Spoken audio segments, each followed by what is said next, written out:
The morning sun has barely touched the acacia scrub when the smell reaches her. A mother mongoose freezes mid-step, nose twitching.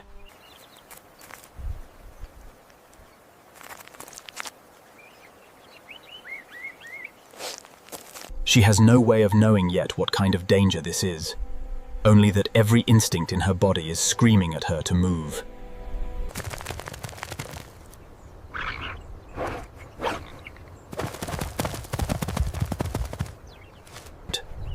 It isn't a jackal. It isn't a hawk's shadow overhead. It's something worse. She tries to call the rest of the pack with a sharp, high-pitched bark. Nothing answers. She tries again, louder this time, scanning the grasses for movement. Still nothing.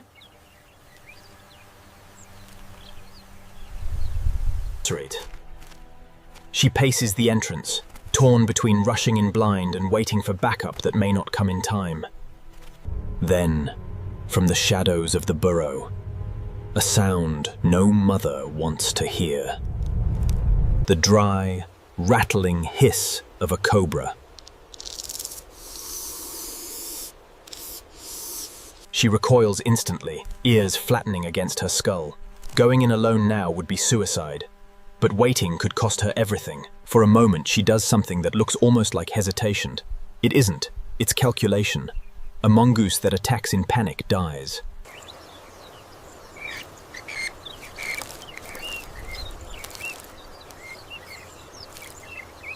Because somewhere behind her, through the grass, 4 more shapes are moving fast. The rest of the pack arrives in a blur of fur and motion. Aunts, cousins, an older sibling Ute, the whole family unit, drawn by her alarm calls, ready without needing to be told what's happening. This is the moment everything changes. An Egyptian cobra hunting alone is a predator. An Egyptian cobra facing a mongoose pack is prey. The snake senses the shift immediately. It rises up, hood flaring wide, body coiling into a defensive S-shape. It hisses a warning. It does not want this fight either.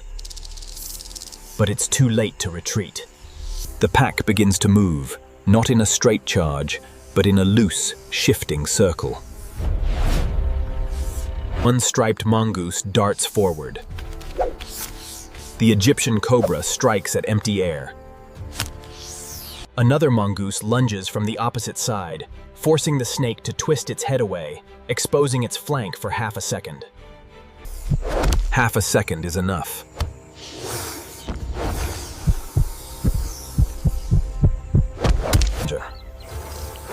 This is not chaos. It is choreography, Tava, refined over generations. While one draws a strike, another watches for the opening. They read each other's movements the way a single body reads its own limbs. Without hesitation, without collision.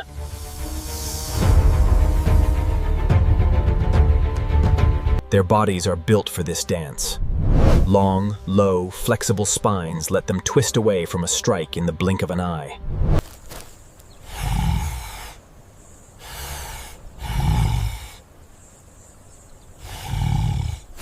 And there's something else.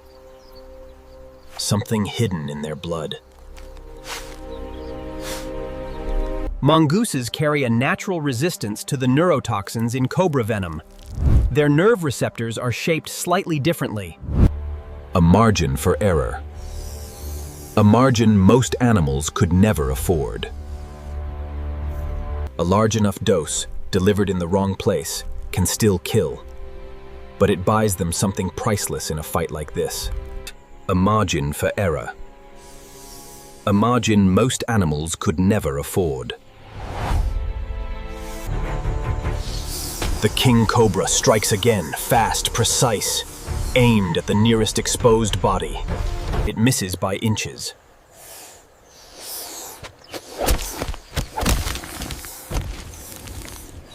The pack tightens the circle. The cobra's options are narrowing with every passing second, and it knows it. Then, without warning, everything stops.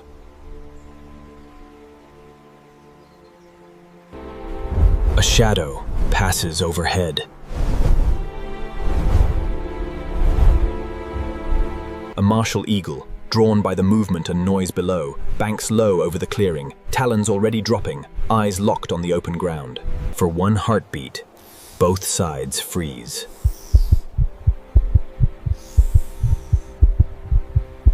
The cobra could use this moment to escape into the brush. The mongoose pack could scatter for the safety of the burrow. But the pack does something else instead.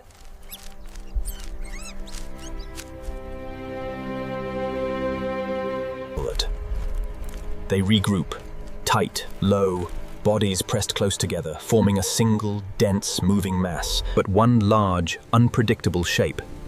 From above, it's harder to target, harder to isolate a single kill, but one large, unpredictable shape. From above, it's harder to target, harder to isolate a single kill. It lunges toward the tall grass at the clearing's edge, Kiris, the only cover left. The pack lets it go.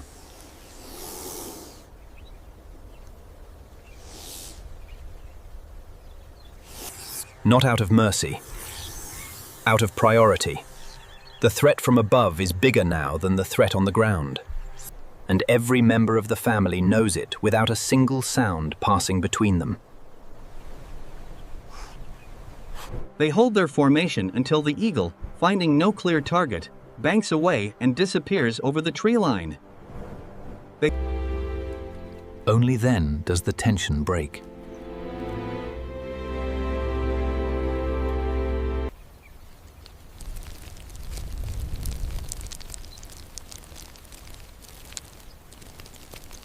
The mother is the last to relax, still scanning the grass where the cobra vanished, still listening for any sound that doesn't belong.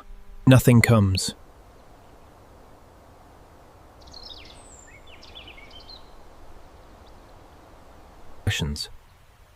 She turns toward the burrow entrance and lets out a soft, low call, key, different from the alarm bark of before. From deep within the tunnel, small shapes begin to stir.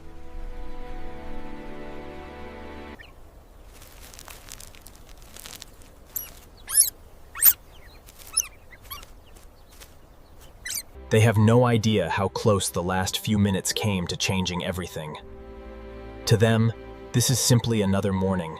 Exhausted but safe, the mother slowly catches her breath as the adrenaline fades, ever vigilant in the savannah.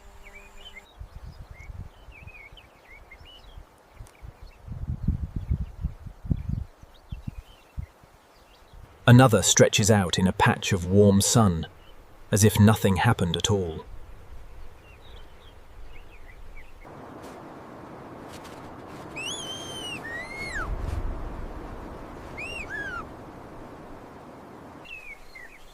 The low hum of the savannah settling back into place around them.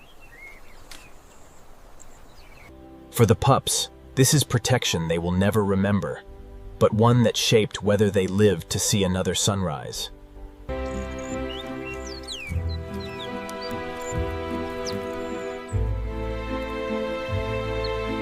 And for the pack, it is a reminder written into their biology and their behavior alike. Alone, a mongoose is vulnerable to almost everything in this landscape.